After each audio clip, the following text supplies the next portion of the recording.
I find the best way to add a transition and production value to any one of my videos is to capture a sunrise or sunset time lapse in the exact location where the story takes place. And the story I'm telling you today is about choosing the right camera to get that shot. When the light is changing fast, these cameras don't all react the same, and I've been shooting sunrises with all 6 of these cameras. One of them completely falls apart in the dark, and I guarantee you it's not the one you'd expect.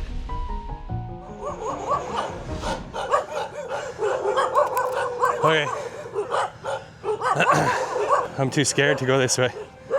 There's too many dogs. Hey, welcome back to my channel. I'm the Jaunting Ape, and today's video, I want to talk about the 3 things that have failed me on action cameras, and I've got 6 of them. Yeah, 6 of them, and I'm gonna tell you which ones have failed me in which ways, and we're gonna go up the lookout point here at Pattaya and get some sunrise action. Now this is the 3rd time that I'm going up this lookout viewpoint. The first time was an utter fail. It was just cloudy. The second time I had some settings that scrambled up on the cameras, and well, today's my last shot because I'm leaving after. Gotta check out of the old hotel. So first thing we're gonna talk about is battery life. The most important part of capturing a sunrise or sunset time lapse is planning to film at least an hour on the dark side of things.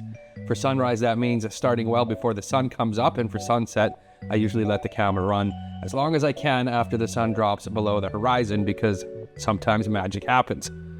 That's why battery life really matters. 2 hours is the absolute bare minimum I think you can get away with. In a lot of cases, you're going to want a lot more than that.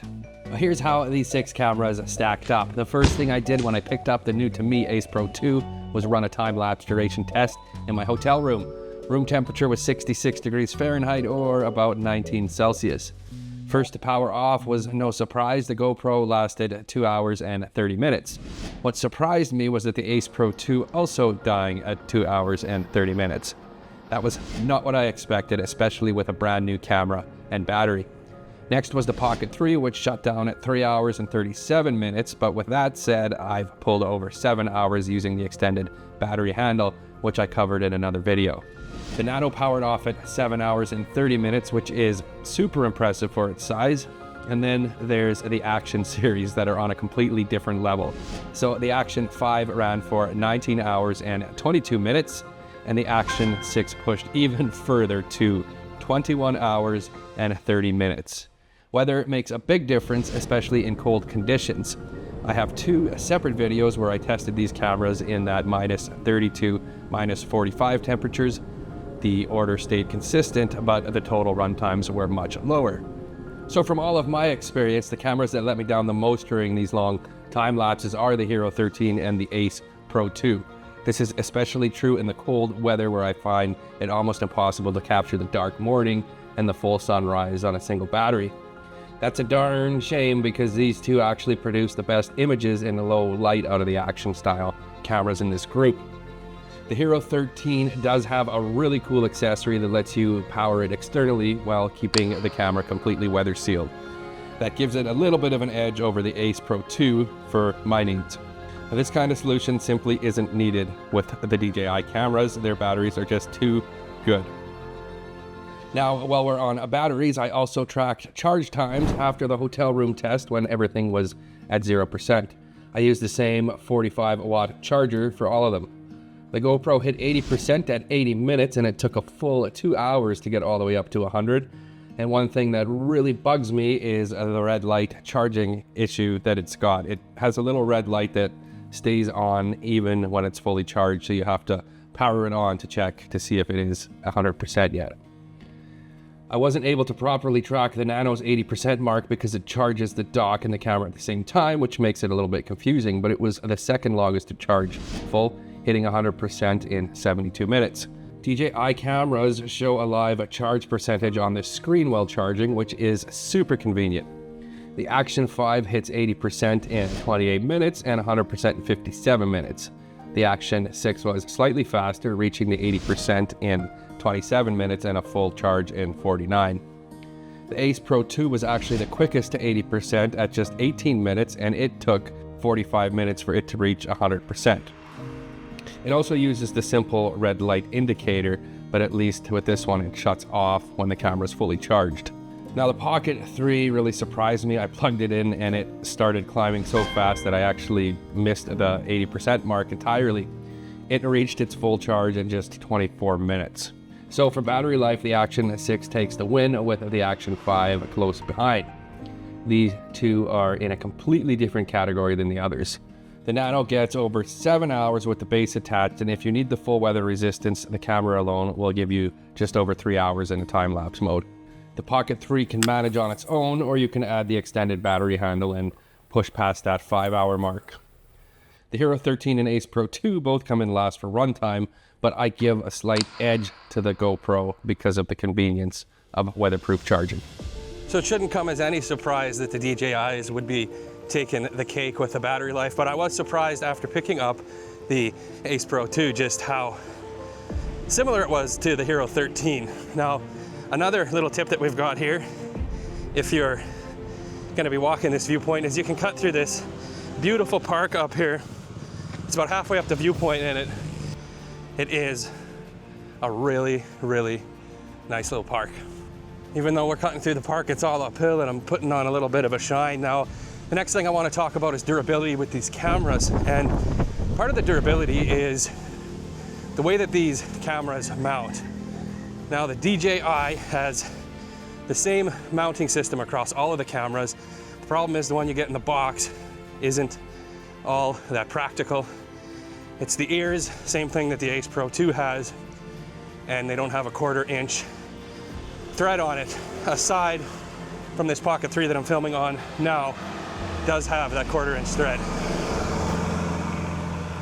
The Ace Pro 2 has exactly the same thing going on, which is not very good because I forgot the adapter for the 1/4 inch thread at home, which sucks, but I bring hundreds of little things along with me with my cameras, and I happen to forget this thing, and it's silly that I have to use one.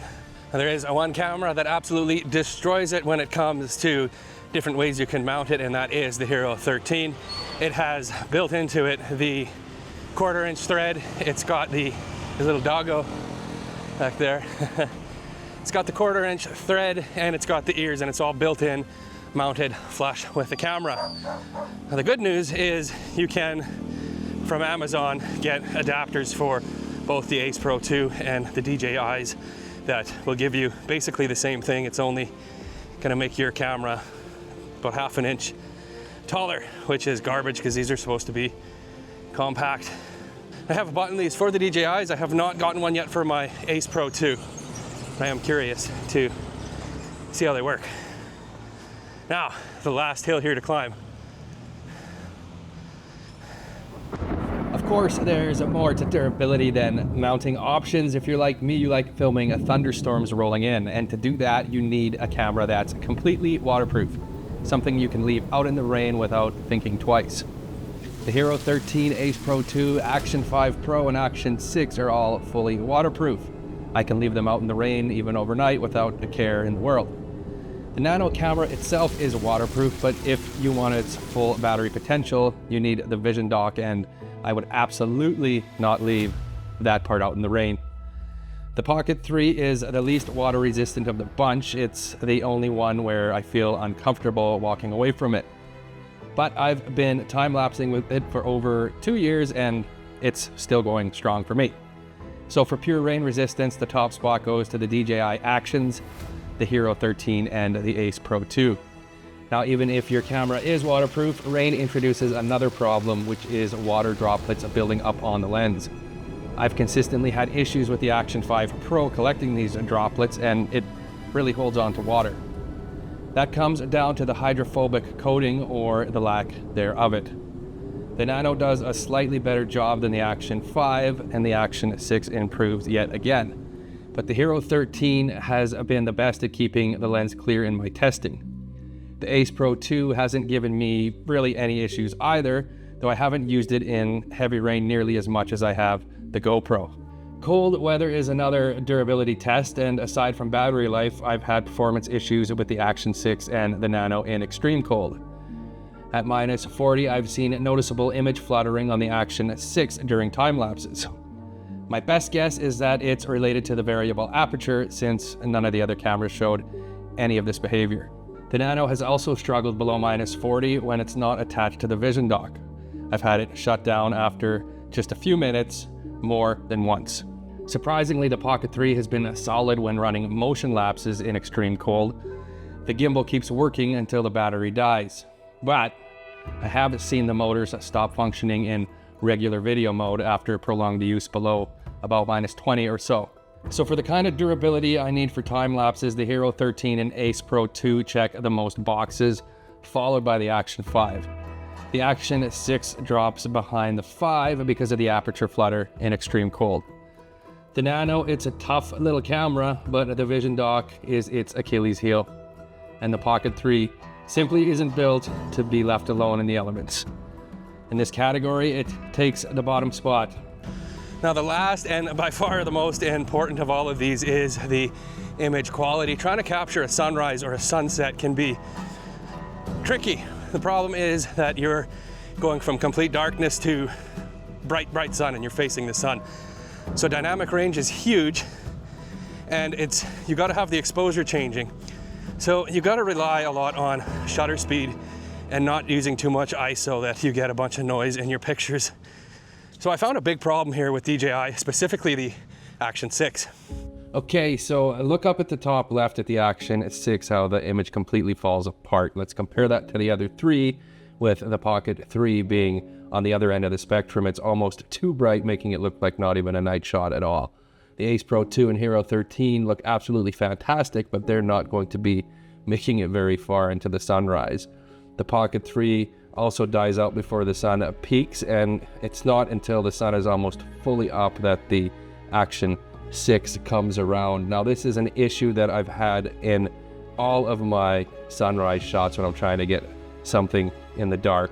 It's something that I'm trying to get to the bottom of. I haven't quite nailed it yet. I've got my theories, but I haven't been able to correct it as of now.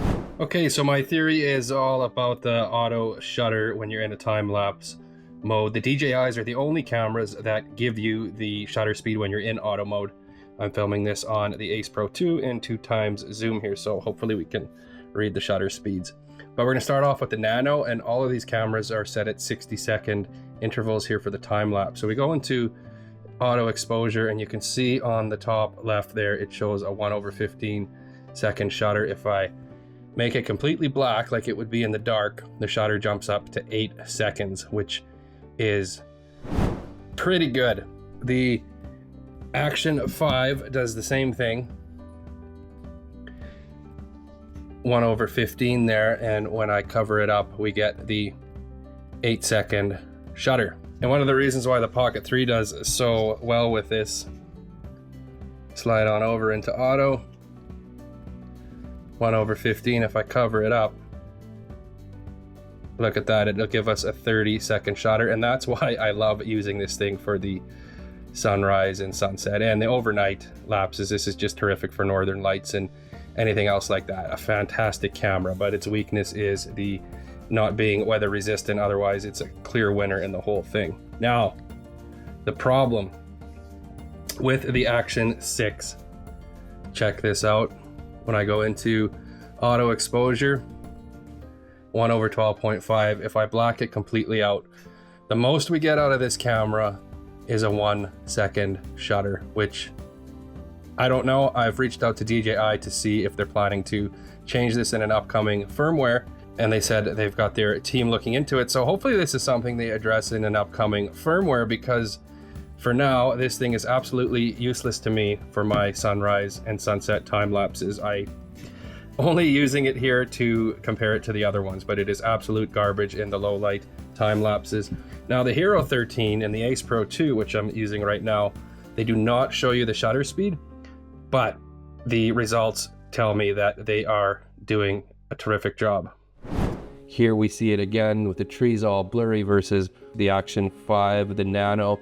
They share the same sensor, so their images are almost identical. The Ace Pro 2 nails it. The Hero 13 I prefer a little bit better again, and the Pocket 3 has the crispest image of them all. Now, another very important thing about the image is the ability to crop between a 9:16 for social medias or at 16:9 for wide form content. DJI's Action 6's biggest hype was the 1:1 aspect ratio, something GoPro's almost been doing since the Hero 11. They've been running a 8:7 aspect ratio. Now, the difference between the 3 cameras, 4 cameras, 5 cameras, 6 cameras, the Nano is limited to a 16:9 or a 9:16. With the time-lapse mode, both the Action 5 and the Action 6 are limited to a 4:3. The Ace Pro 2 is also limited to a 4:3, and the GoPro, you can still utilize that full 8:7, so you can choose between your vertical contact and your wide. Now we're just about here to the viewpoint. It's quite the hike up here, and it's going to take me a little bit to set up all 6 of these cameras.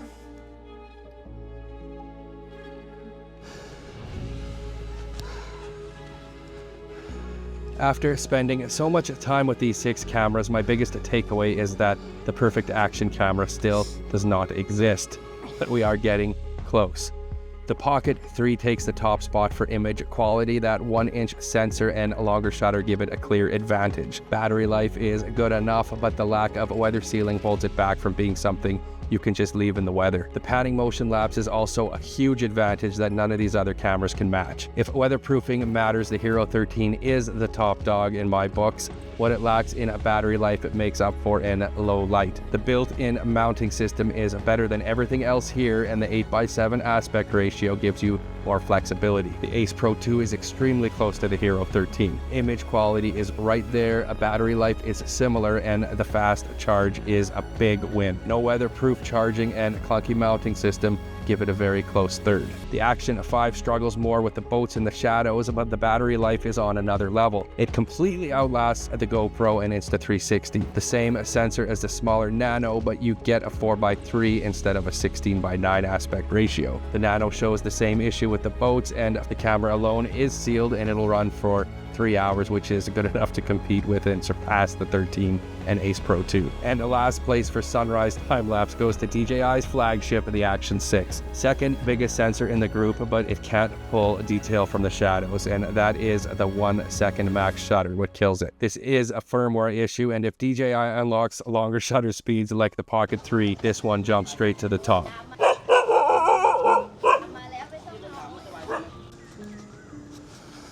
That's all for this one. Thanks for tuning in. I'm the Jaunting Ape. Keep on jaunting, and the world's yours, my friends. We'll see you on the next one.